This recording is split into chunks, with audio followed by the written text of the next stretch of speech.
I am Ari Melbourne. Our top story tonight is now Speaker Pelosi leading this charge on the January 6th probe, which relates to that story Michael was just covering. She was using her power again today, explaining why she rejected Republican nominees to this big committee, who she deemed unable to discharge a fair investigation. And she's expounding on her rationale. It is my responsibility as Speaker of the House to make sure we get to the truth on this, and we will not let their antics stand in the way. These people are going to act up, cause a problem, and people said to me, put them on, and then when they act up, you can take them off. I said, why should we waste time on something as predictable? Pelosi basically arguing that Republicans' political approach to this probe is a tell, and suggesting she doesn't much care about GOP leader McCarthy's response, which was to yank all 5 of his nominees as a kind of a made-up boycott. Pelosi already made the probe bipartisan by including Cheney, and she may add another Republican, former Congressman Riggleman, who has worked to oppose conspiracy theories since leaving office. Now, this thing is real. The hearings start next week. And having given up his seats on the committee or inside the room, McCarthy is now focused on attacking from the outside, telling Fox any probe should focus on Pelosi rather than the Republicans who summoned the crowd and heeded their call to oppose certifying Trump's loss. Now, that was that day a violent attack on democracy. Many would rather look away or lie about it because to face it is to see the attacks and the violence, to feel that this should not have happened and that something should be done.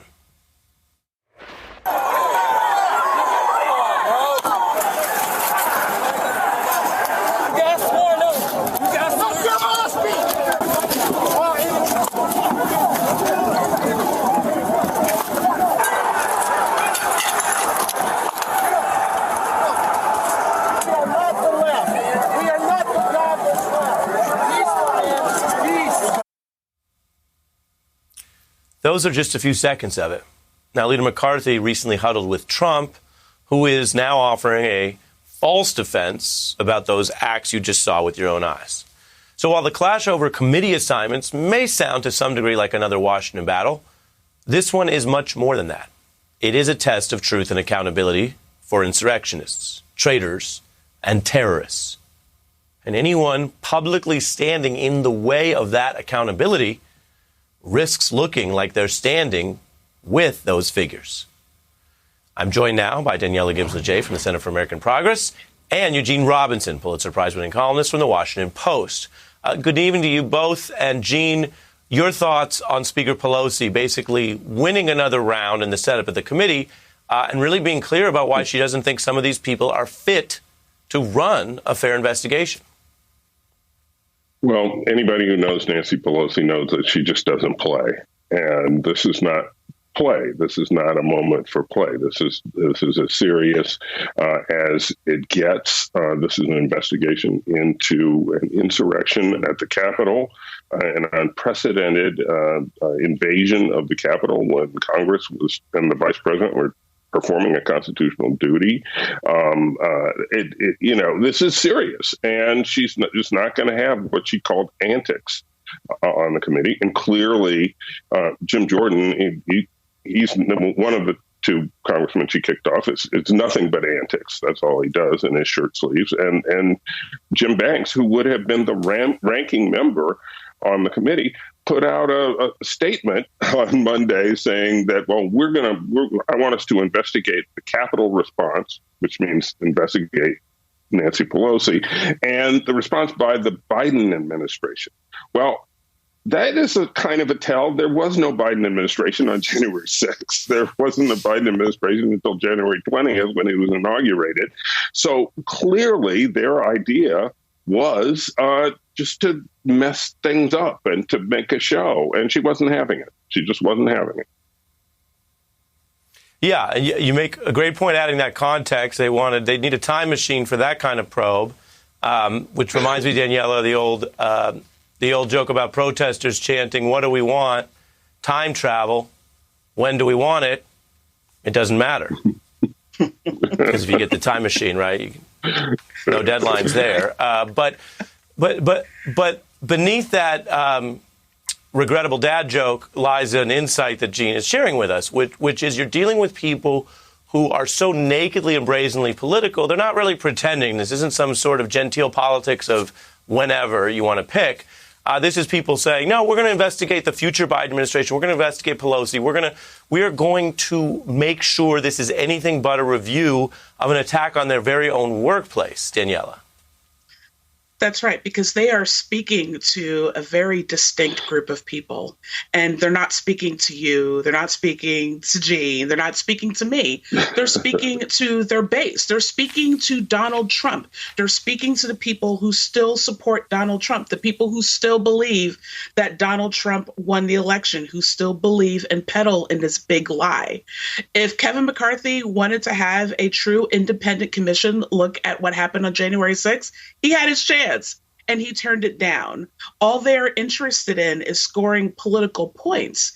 And it really should make every American angry. You know, just watching that little snippet that you played just there, I have a visceral reaction every single time I watch what happened in our nation's capital. Mm-hmm. So, Jim Jordan with his rolled up sleeves, put a jacket on, man. I am so sick of his little shtick. But anyway, Jim Jordan and the rest of them, your jig is up. We know what you're doing. So no, Nancy Pelosi is not going to play with you, and she's not going to let you just sit there and throw, stink bombs like a toddler at something that's deadly serious. Yeah, I think that's all fair.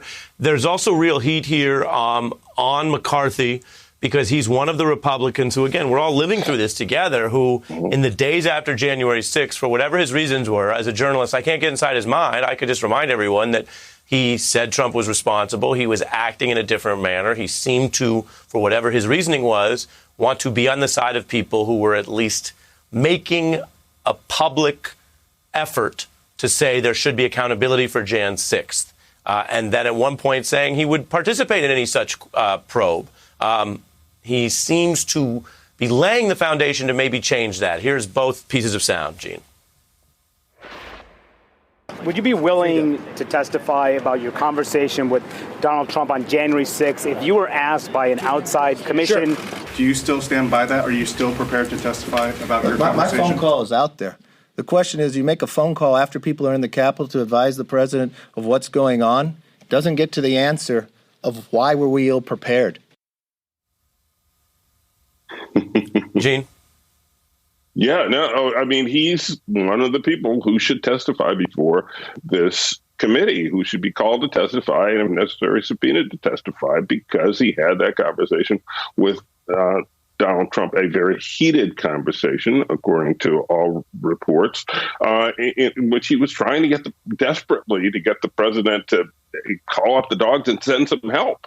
And he, I'm sure he will resist attempts to get him to testify, because he doesn't want to have to say that out loud in a voice that Donald Trump can hear in a public setting, which would tick off the former president. And that's clearly something Kevin McCarthy is no longer willing to do. Yeah. I appreciate both of you kicking us off. We have a lot in the show, so I have to fit in a break. I want to thank Daniela and Eugene and tell you what we have coming up. Fox News has a Tucker Carlson vaccine problem, and we have a whole report on that issue. Also tonight, Fran Lebowitz is here, a very special segment we're going to do. I want to share that with you. It's her first time on the beat, and we also get into the insurrection as well as culture. So a lot coming up. Stay with us. Our world is facing some big challenges. Chuck Todd breaks them down. A deep dive into a new topic. Instead of covering all the big stories, we're going to cover one single subject impacting American politics. Exploring and explaining the critical issues that affect our future. Meet the Press Reports. All episodes of Season 2 are now available on demand on Peacock. Hey everyone, it's Tremaine Lee, MSNBC correspondent and host of the podcast Into America. 80 years ago in Detroit, a white real estate developer, with the help of the federal government, built a 6-foot-high wall to cut off a black neighborhood from a white one he was building. Racism and discrimination have left ugly scars like this all across our country. This week on Into America, the story of the 8 Mile Wall and how it shaped the lives of generations of Detroit residents. The wall was going to happen because we didn't have the power to do anything about it. Search for Into America wherever you're listening now and follow to get new episodes every Thursday morning.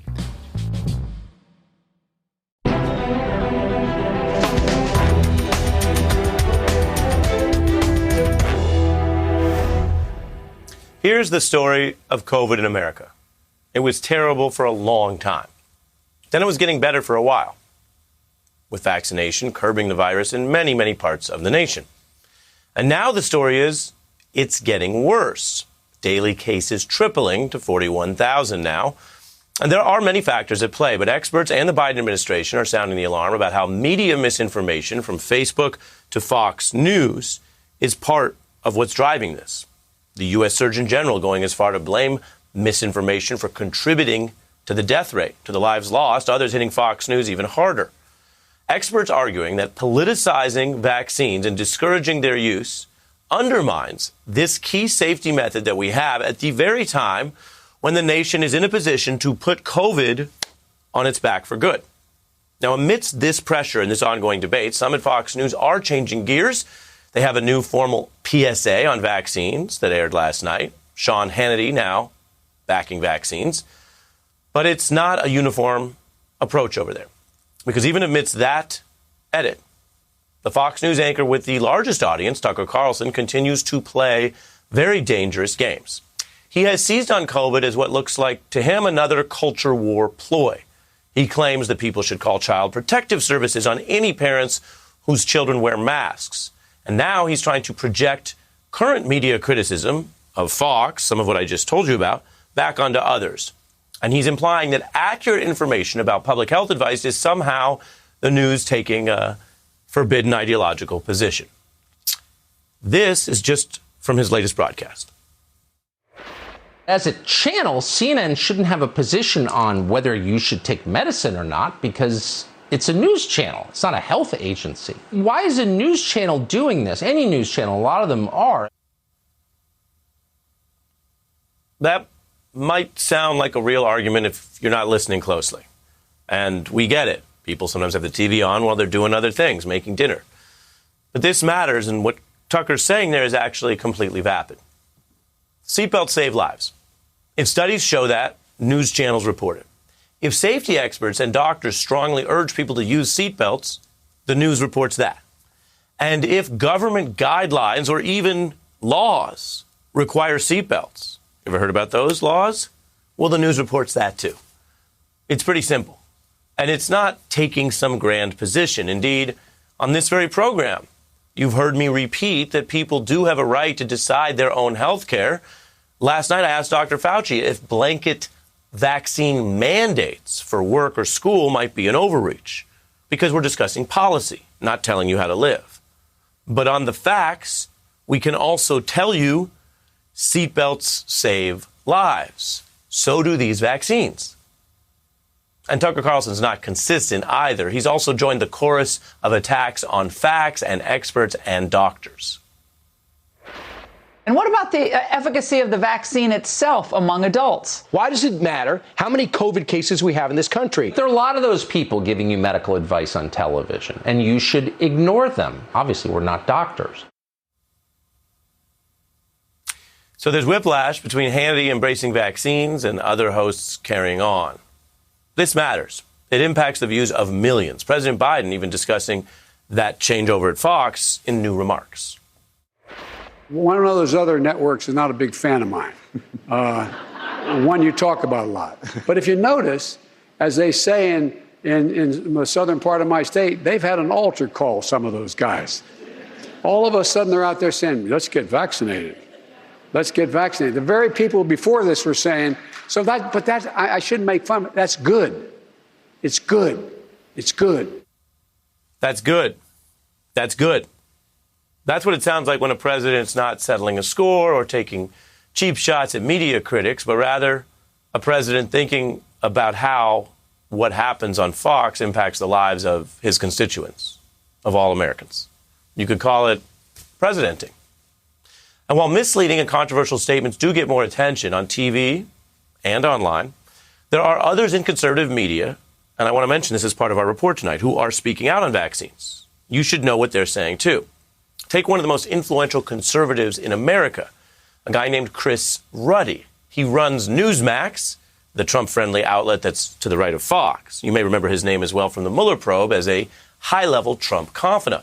He has a brand new piece, and here's the title: Biden's Good Job on the Vaccine, where he tells fellow Trump fans, I myself have gotten the Pfizer vaccine, and notes that vaccines save countless lives and more could be saved if it were available earlier.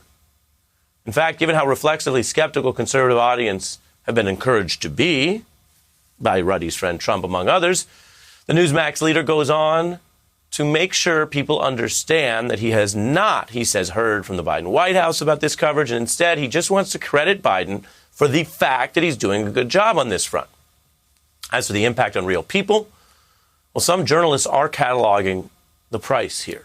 Part of Tucker Carlson's crusade and his rhetorical word games is to try to scare people into feeling like there's some sort of sinister government project to push these vaccines. There must be something wrong if they're being pushed hard.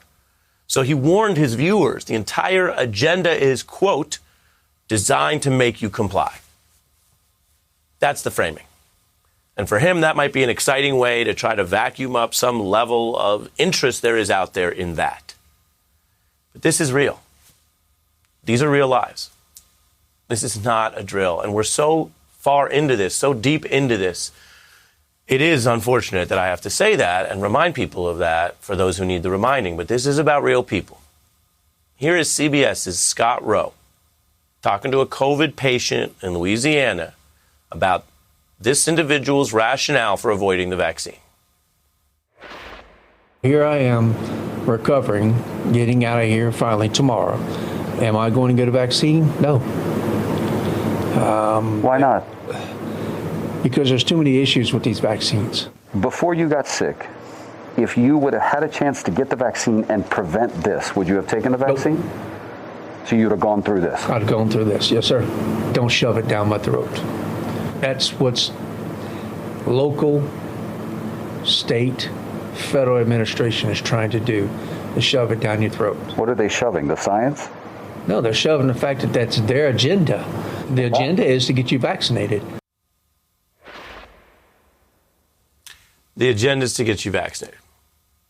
So a choice about science or personal health has been morphed rhetorically, largely, I think, through the media, into some kind of test for resisting some political phantom government agenda you've been warned about, which is a ways away from whether the vaccine will protect you and your family, like a seatbelt, which is still, of course, your right to decide. Now, things were getting better, but where are they headed amidst all this? And what is the role of Fox and other media? Dr. Natalie Azar and a former Fox News correspondent, Carl Cameron, will cover all the angles for us after our shortest break. We're back in just 60 seconds. I'm joined now by former Fox News correspondent Carl Cameron, co-founder of Front Page Live, and Dr. Natalie Azar. And we're going to get into all this. Carl, we just showed some footage from a hospital room. In your experience, do you think people are coming up with this stuff on their own, or do you think some of that rhetoric and framing is being echoed from some of what we hear at Fox? Oh, I think it sure is. Whether it's Newsmax or the One America Network or Fox, cable's got a lot of disinformation coming out. And I think, frankly, some people in those organizations have begun to realize that it's completely irresponsible and it could lead to people's deaths to suggest that they don't need to get vaccinated. To the extent that there are some in Fox who continue to be, quote, anti-vaxxers, that really sort of diminishes the type of stuff that Sean Hannity did just a couple of days ago, which was a huge break from what we've been hearing from Fox from one of its top guys. So it's a step, but it's a baby step. And frankly, social media and cable TV have been a huge problem. And to some extent, you can't really trust who you're talking to with your neighbors because of social media and those other TV platforms. Doctor, how do you deal with this from public health perspective? Because if you divide it up very simply and say there are people who have the right facts and they get vaccinated, and there are people who have the right facts and make an informed choice not to, I think those are two acceptable groups from a medical perspective, right? Your patients ultimately are in charge of their decisions. But we're talking about this other category. I see a third and fourth. Third is people who have the wrong information about the vaccines. That's about the safety. And then fourth is what we just showed, which is you're not even talking about whether the vaccine works. You're now talking about whether there's been an effort to encourage people to get it, which, as I analogize to seatbelts, there has. It's not sinister. It's for reasons. How do you deal with that for public health? Yeah, well, look, I mean, certainly it's been surprising all along and unfortunate that COVID-19 as an infection and a pandemic, and then masks and now vaccines have just fell along this, political fault line. But unfortunately, that's the case. Look, I deal with this every day in my office. I usually end every encounter with, have you gotten the vaccine yet? And if the patient says no, I sit down again, and we spend that extra 10 or 15 minutes engaging in the patient in a conversation. And it starts with, one of my first questions is, where do you get your information? And it absolutely is social media. It's, different newspapers and different communities. And I say, well, what sources are they citing? And just kind of really trying to get to, where people are getting their information. Because really, we spend a lot of time talking here on our network, but our audience has been listening to us the entire time, right? The trick is to get the folks who've been listening to the other networks and who are getting their information from those alternate sources to kind of get to them. And I think that that's really the challenge that we're facing right now. It's certainly the challenge that I feel, when I have patients. I had a pregnant patient this week and a patient who was immunocompromised, both of whom were really reluctant to get the vaccine for various different reasons, Ari, and it is a significant challenge. Just to put a point on it, are you finding that sometimes they have misinformation from the media, and are you able to move them? Or does it become a kind of a screen or filter where their own doctor has trouble moving them? Obviously, without you, revealing anything about individual patients. Right, exactly. Look, I mean, I'm very careful, and I start off every conversation with, that I respect their decision no matter what. And I really do want to understand what their concerns are. And some of them are absolutely valid. But many times we do hear, myths. And, a recent poll showed that 2/3 of people believe the myths that they read or hear about on social media, for example. So really what I do is I everything that I do, I try in my life as a physician and as a medical journalist. It's fact-based, it's evidence-based. That's always going to be their decision, but I want them, to make the most educated and informed decision that they can, just like we do with any sort of consent in medicine. Yeah. Carl, as mentioned, you worked at Fox News for a long time, so you have that perspective. You also do your own thing and have been critical of certain things. Are you prepared to experience the full Tucker right now? Sure. What I'm more worried about. All right, here we go. Here we go. No, that's why I asked you, because I want you to be ready for this. I'm going to play the full Tucker. I am not the least bit worried about Tucker Carlson or Fox. What I am worried about, Ari, all right, is I'm going to play you something. I'm going to play you sound, and then I'm going to get your reaction. This is the full Tucker. Sure. Take a look. Force people to take medicine they don't want or need. This is the greatest scandal of my lifetime by far. The advice they're giving you isn't designed to help, it's designed to make you comply. But since COVID, Bill Gates has gained extraordinary powers over what you can and cannot do to your own body. If the vaccine is so great, wouldn't it sell itself? Now you have the floor for your thoughts and response.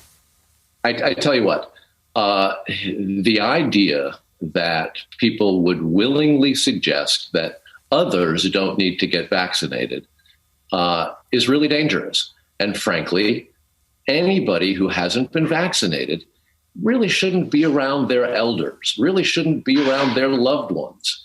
It is dangerous. And whether it's the guy in the hospital bed that you talked there a minute ago, or the guy who I think ought to be in an insane asylum for the things that he's saying on television, the bottom line is whether you think you're protecting yourself or not really doesn't matter. Do you really want to kill somebody else because you didn't get a vaccine? Yeah, I hope people are listening. And we've tried to gather some of the thoughts about where this is coming from, why the Surgeon General and the President are concerned about some of the media. And people have free speech. No one's saying the government should block what they're saying. But final thought, I'm running short on time, but go ahead, Carl. In the beginning of your segment, you were showing all the statistics of the upsurge because of the Delta variant. Yeah. And it is now the predominant one in the United States, and it's more deadly by a magnitude than what we were starting out with a year and a half ago. Oh, and by the way, check out what the Lambda variant is going to be like if it hits us too. There's a whole new strain that's acting very, very dangerously. So this is a cascading disaster perpetuated by people who are lying. And that's the final word on this, and we appreciate the clarity from both of you, Mr. Cameron, Dr. Azar. Thank you. Up ahead, have you noticed the actual barrage of indictments and convictions in Trump world? We want to be clear because we have the facts for you. This is a stunning level of criminality, and tonight we're going to show you exactly how in a very memorable way that's new on the beat. And later, something we're so excited about, her first time on this program, the icon, the writer, the humorist, Fran Lebowitz. We're talking culture, politics, and a whole lot more. That's tonight.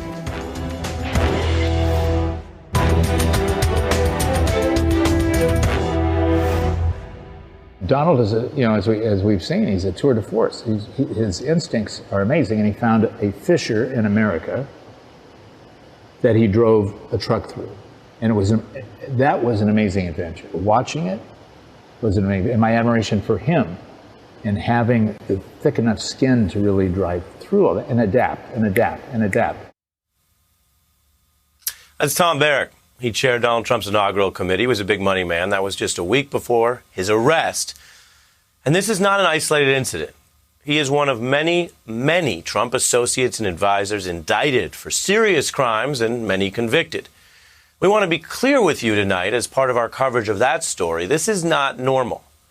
We have not seen in the modern era this level of criminality surrounding a president in this many fields, in this many directions. Even Watergate, seen as a low point, largely centered on one set of political incidents.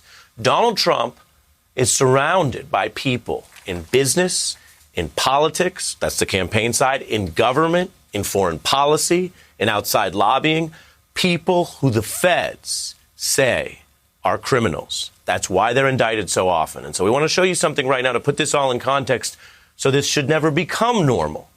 A look at the series of indictments, and keep an eye on the red number that counts up the horror at the corner of your screen.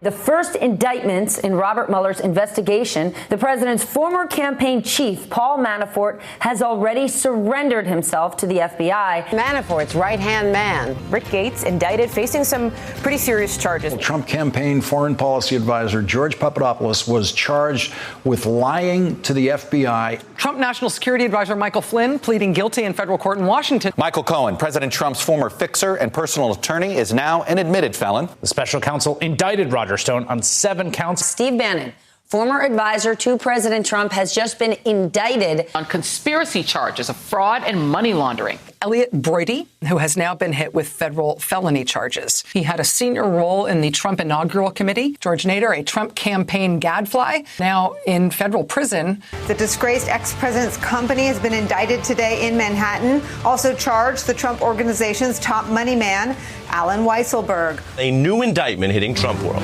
Tom Barrack, remember him? The former chair of the former president's 2017 inaugural committee was arrested today. It's 12 and counting, and I'm joined by Elie Mystal, justice correspondent for The Nation. Elie, this is not normal. According to investigators and prosecutors, it's an ongoing crime spree. Is it important that people see these facts and not say, oh, just another story, another indictment? You can basically take this one of two ways, right, Ari? One, Trump has world historical bad taste in friends, right? Like somehow his taste in friends is even worse than his taste in architecture. Like that's one possibility, that Trump is just an extremely unlucky guy. Possibility two, he's the criminal. He's the person. He is the black hole that is gravitationally pulling all of these flies to his criminal enterprises, right? That is the other option here. Michael Corleone did not hire as many criminals as Donald Trump has, right? Because at least Mikey had, Tom Hagen, who was like pretty upstanding lawyer guy. Trump can't find an upstanding lawyer guy even, right? So like, which one do you want to believe? And I understand that roughly half the country wants to believe that Trump is just some kind of unlucky executive who keeps being beset by criminals in his orbit. But the Occam's razor suggests that if all of these people who work for him are criminally indicted, at least some of them got their orders from Donald Trump himself. But Ari, as you well know, and we talked about this on your show. Well, let me build on your point, and then you'll go to point two, but you're moving fast. Your first point I want to keep on the screen speaks to the fact that Mr. Cohen was convicted of crimes that were done for the purpose of Donald Trump, individual one. Mr. Stone, a longtime advisor, was appearing to, according to authorities, obstructing and lying about things relating to Russia. Mr. Manafort and Gates were on the campaign. Mr. Giuliani's not indicted, but under investigation, also pertaining to things that he was doing, apparently also at Trump's behest, including trying to overturn the election, which Trump remains himself under investigation for in Georgia. The Trump Organization in the lower right-hand corner is the man's entire company. So I think you make a very important point about what it means to have this many indictments around you. Now I give you the floor for the next point you wanted to make, sir. Well, it's what you and I have talked about a lot on your program, is that you can't make the one-to-one connection between all of these criminal acts, all of these criminal indictments, and the man who maybe potentially, allegedly instructed them to commit these criminal acts without these men telling the truth, without these men flipping on Donald Trump or one of his family members. And the thing that really always surprises me is that except for Michael Cohen, who in fairness only flipped after he was in jail, which, lowers his credibility threshold just a tad, not one of these people has flipped on Trump or any of his children.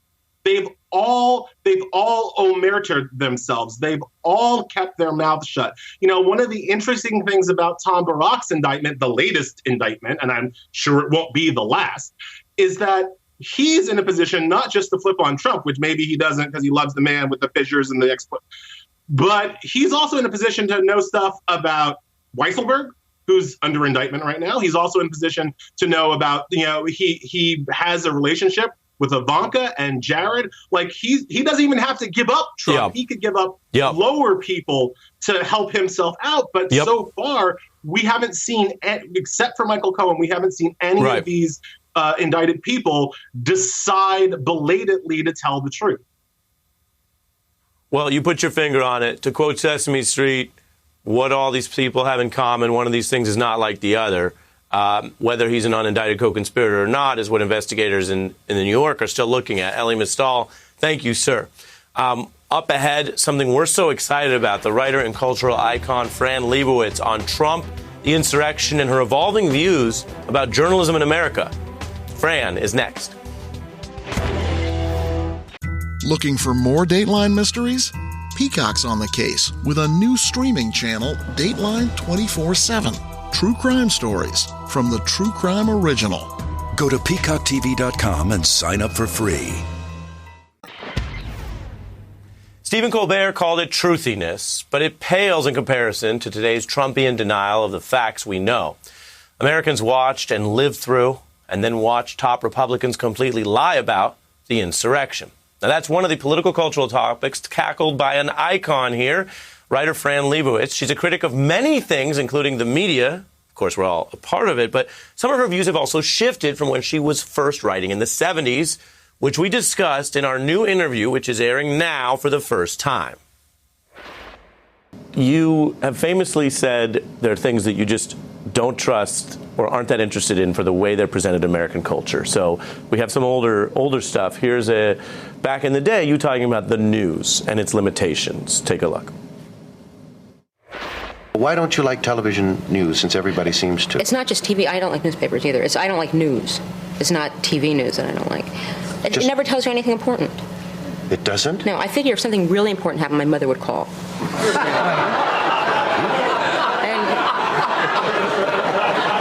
And news is never about the things people want to know about. News is never about the things people really want to know about. Still true? No. It really wasn't that true then, although it was true. I thought that, but you thought that then, and now you think that younger you was incorrect. I was incorrect. Although, of course, I'm looking at me. If you look at yourself from like 100 years ago, all you can think is that me? I don't know what year. That was probably the late 70s. So there are eras where 78. So, okay, that's the late 70s. No, I'm confirming for you. I'm doing that news thing. It's annoying. I see. There are eras where, the news is more important than others, or, unfortunately, lately, in the last several years, the news has been unduly important. Okay, so I would prefer, and I'm sure I'm not alone in this, to not, have to be on the news 24 hours a day. Since the last presidential election, I pay less attention to the news than I was compelled to pay for 5 years, so that if, I know there are people who are just, on the news all the time, interested in the news all the time. But, when the news is horrible by the minute, and also threatening by the minute, I would guess that the periods that people pay most attention to the news are the worst periods in history. So I would prefer to pay a little less attention. I'm going to agree with you, like I did before, but it's not a correction. It's just building. One of the most watched news days ever was January 6th. I'm sure. Which was a horrific day, a shanda, right, for the nation. Horrible. And at first, I was in my living room reading, and a friend called me and said, I have a friend who has the television on 24 hours a day. Called and said, are you watching this? They're going to the Capitol. I didn't know what she was talking about. I said, so what? What are you talking about? I said, I think people are allowed in the Capitol. I visited the Capitol when I was a kid. What do you mean they're going to the Capitol? It was one of the most shocking things I've ever seen in my life. And of all, there was no aspect of it that wasn't shocking. But to me, to see the Confederate flag in the Capitol was stomach-turning.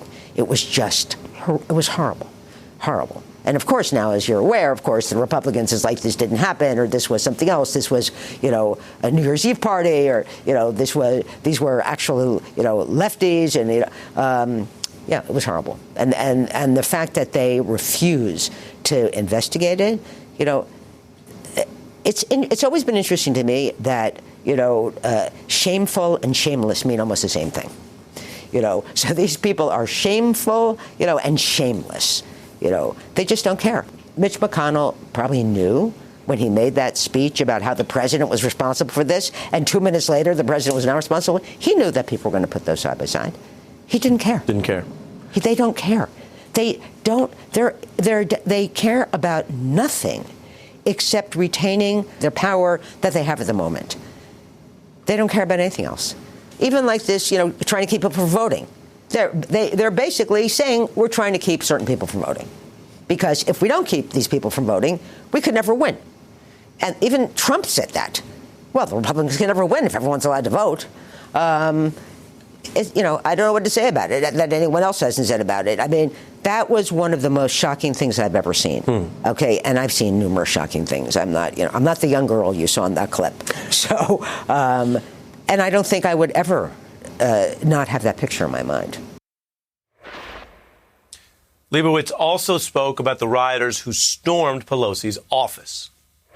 That guy who put his feet on Nancy Pelosi's desk, this is an image you're not old enough, but the second I saw that, something came to my mind, which is that when I was a teenager, there were, all these protests at Columbia University, and SDS, which was Students for Democratic Action or whatever it was called. Society. They had a big strike at Columbia, and they broke into the president's office. And there was a guy who had a picture of himself taken, not himself, but with his feet on the desk of the president smoking a cigar. Now, he was older than me, so I was a teenager. And even as a young teenager, I looked at that picture and I thought, you're a jerk. I mean, just that you're a clown. You know, that's like the stupidest thing. And when I saw that guy with his feet on the desk of Nancy Pelosi, I thought the same thing. You know, you're a clown. This guy was well into his 50s, it looked like to me. And when he said, this is my desk, I thought, first of all, you don't have a desk. Not only is this not your desk, I'm guessing you're not a desk guy. I'm guessing the last time you had a desk, you were in detention, you know, in junior high school. It was incredibly angering. And I think that's why he did that, you know, and he had the same attitude as a teenager. It's a teenage thing. A lot of this stuff is adolescent, you know, except that they're not kids, you know, and they have guns, you know, and they are allowed to vote, you know, and so they're very dangerous in a way that teenagers generally are not very dangerous.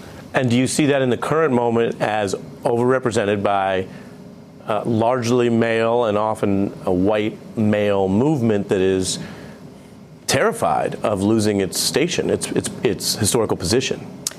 Yes, of course that's what it is. It's fear, you know. I mean, these people in general are the most fearful people I've ever even heard of in my life. You know, this thing with guns, every time you see them on the news or whatever, or read in the paper, they're always saying, I am entitled to defend myself. I'm entitled to defend my family. And I think, who's after you? You know, I mean, I lived alone in New York City, you know, as a 21-year-old girl, you know, in an apartment that, forget had a doormat, didn't even have an intercom system, okay? New York was incredibly dangerous then. It never occurred to me to get a gun. I wasn't that scared. I wasn't scared enough to get a gun. I would never even thought of a gun. You were scared enough to pay more to live in the village. Yes, but not scared enough to have a gun. A gun is, to me, truthfully, a gun is a stupid thing. You know, it's a sign of stupidity. It's a stupid thing. Writers do have a way with words. Now, that was some of the serious stuff. We also had fun discussing Leibowitz's friendship and work with Scorsese. Here are a few of those highlights. New York. I mean, that's too broad a question. I'm sorry. New York what? New York. New York City. Yes, New York. Yes, that's my answer. Martin Scorsese. Yes. All the things that, you know, brought me here today were all the things I was punished for my entire childhood. Francis asks too many questions. Francis speaks out of turn. What did driving a cab teach you? That I hate to work. It is true that books, to me, I have a deep reverence for. Your next book will come out if I write it. I hope I didn't give the impression that I have a lot of unpublished work. I don't. Okay. The truth is very rarely positive. You seem constitutionally negative. They would say, we have the results of your COVID test, you're negative, and I would say, I know that. You know, I know. Being judgmental, to me, just means I have standards. Standards. This is from the new interview with Leibowitz. It's part of our Summit Series, talks with leaders at the summit of their fields. That was part of it. You can watch the whole thing on YouTube. Go to our Beat with Ari Twitter page, where it's the top link, or search Melber and Leibowitz on YouTube right now. There's a lot more in the interview than we aired tonight. COVID is surging and vaccines work. That has been part of the theme coming out of Washington and that we've been covering. The CDC is mulling whether to somehow revise mask guidance given the variants. Now, last night, Dr. Fauci himself was here, and he defended President Biden's handling of the challenge of the new variants and also discussed with clarity what America is facing. The number of cases that are going up, but the hospitalizations are not going up as much, which means that at least, thankfully, we're getting better protection. One statistic, Ari, that's really critical is that if you look at the deaths due to COVID-19 in the United States, 99.5% of them are among unvaccinated people, and 0.5% are among vaccinated people. That's a very striking and telling statistic. Statistics matter, facts matter. There is a pandemic raging among the unvaccinated in America. And getting vaccinated reduces your risk of getting COVID and basically crashes your risk of getting the kind of COVID that can kill you. So, a final thought tonight. That does it for us. As always, thanks for watching The Beat.